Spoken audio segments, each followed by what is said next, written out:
Monthly overdose deaths of children between the ages of 10 to 19 is up 109% between 2019 and 2021.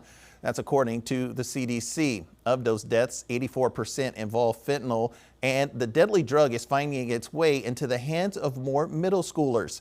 A North Carolina mother is working to get the medicine known to reverse the effects of the deadly drug in every school. Queen City News reporter Shakira Speaks explains her mission. And I'm doing this because my 24-year-old daughter, Sophia, was killed by fentanyl on August 16th, and I didn't even know how to spell fentanyl. Barb Walsh is the executive director of the Fentanyl Victims Network of North Carolina.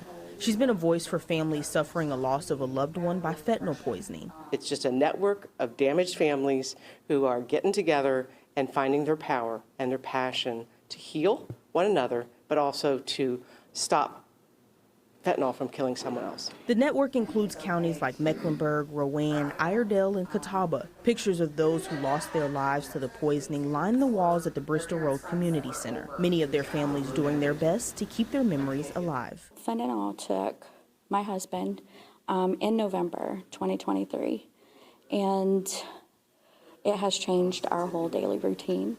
It's an emotional. He was in my house every single day, walking around. Now he's not. In 2022, my son TJ passed away of fentanyl poisoning. He had 18 nanograms of fentanyl in his body, which is enough to kill 9 people. He had taken what he thought was oxycodone, but it was a pressed pill that had fentanyl in it, and he's been gone since 2022. They both started nonprofit organizations surrounding fentanyl awareness after losing a loved one. Through tears, families discussed their losses, but also laid out an action plan to save other victims from death, putting naloxone in every school. We just don't know where a young person might encounter fentanyl. And so the safest thing is to have an antidote within the school. It's not expensive. So we're advocating 4 doses per school, not just with school resource officers, but as an emergency first aid kit. Shakira Speaks, Queen City News.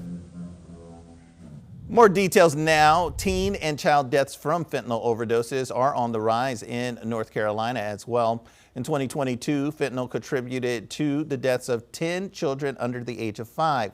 7 years before that, the state recorded only 1 death in that age group.